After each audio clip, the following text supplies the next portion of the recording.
My second major suggestion was the use of shopper signals, aggregating these signals and then integrating them.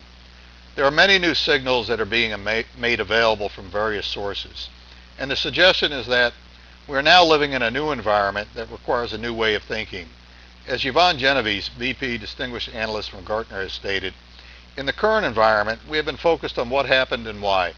Now business leaders want to know what is happening right now and what is likely to happen, more in real time. Emerging information across social, mobile, voice, and video, that is big data, and understanding the patterns across these information streams is the new opportunity in big data. So if we begin to look at the idea around connecting the shopper, her journey, and across your enterprise processes, we have several new signals that have been emerging. We have real-time data rivers coming from the shopper, social and mobile, and stores, traffic, point of sale, and syndicated sources, Symphony, IRI, and Nielsen, and can now aggregate and integrate them and use them to improve new product launches and adoptions, promotions through big data cluster analysis, both from a replenishment and campaign management perspective at the store level. All of this has to be coordinated and integrated in order to be successful at the shelf. So the ability to have one version of the truth, that first moment of truth, the ability to have a repository that allows you to win at the shelf and be able to have a closed loop system will be highly dependent upon your ability to take these new signals with existing signals, aggregate, integrate, and make them visible across CPG, retail, and third-party ecosystem participants at the store level. Operating at the store shelf level with the shopper, I'm going to walk you through an example of how these new and existing signals can be aggregated and integrated to serve the shopper and jointly both CPG and retailer better manage the business. The first example is the use of a leading indicator that's emerging around this idea of leveraging social media, clustering the media, and then being able to analyze it in a way that can be used in a predictive fashion. Dan Woods, who wrote an article recently in Forbes, The Predictive Power of Social Media, and you can find that link in my appendix.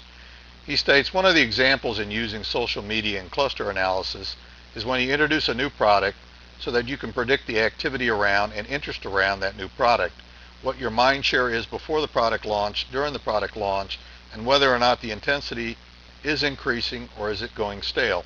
and then be able to examine the strength of those product categories. Next, we move on to signals being integrated and aggregated for analysis at the store shelf level and running and operating your business there. So existing signals like SKU shipments, along with signals around store traffic, day and time of day, become a lot more important because you're measuring the activity at the shelf and store level. You'll want to know what time of day shoppers are coming in to help you determine what type of trip they are taking, what type of shoppers are coming into that particular store, whether or not those trips occur in any kind of spike during the week, how many have bought your brand, and how many of those that bought your brand are the shoppers that you have a share of. Now that shoppers are engaged and instantly available, you can include the shopper as part of your store level team,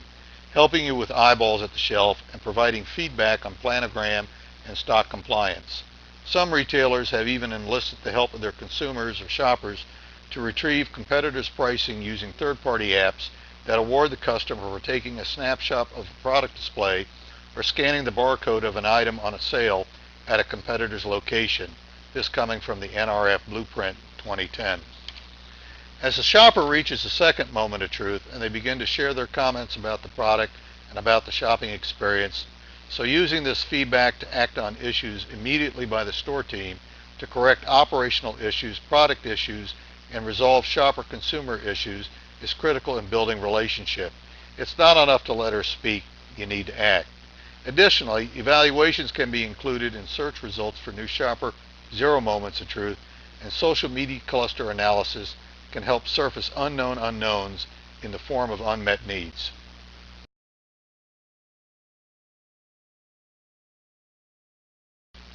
So my last and third suggestion is to begin to implement this across your organization through a process that I would suggest as of testing, measuring, and learning. Realizing, of course, the world will unfold in ways that we can't predict. So I believe that with these evolving new ecosystems, shopper power, and with the pace of changes in technology, that as an organization, you should focus on being adaptable and flexible. Your organization will need to become more social and mobile, just as organizations became web savvy. Second, I think it's critical to remember that doing the front end, the digital marketing, shopper marketing, inbound marketing, is all about getting on the shopper's list. But the ability to manage at the store level and be able to deliver against that promise, I think, is equally as important and probably, if not more complex. So my suggestion is to build out capabilities that allow you to bridge and connect those two moments, the zero and first moment of truth, with a closed loop feedback system.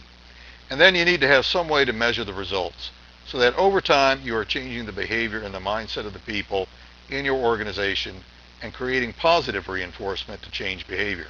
You're asking an entire organization to be thinking differently and to be thinking in a different way all across your enterprise. Everything from how you think about products in terms of the shopper, how you think about the market at the store level, in terms of how you launch your products, how you think about selling and marketing these products through shopper inbound marketing,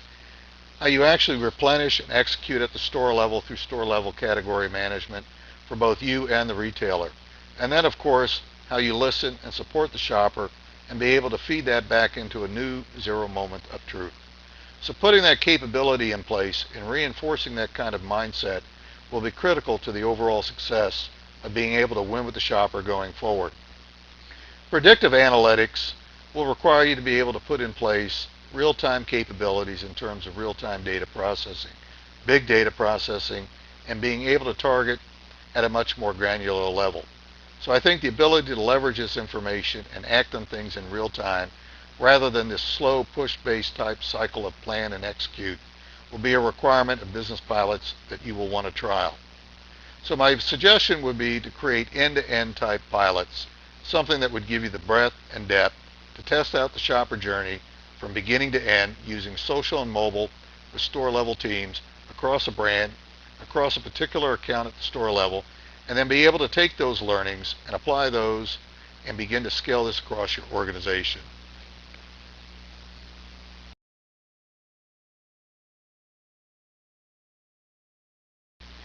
So in summary, I believe the fact that the shopper is growing in power and now controls the dialogue, and that power is being driven first by social and now by mobile,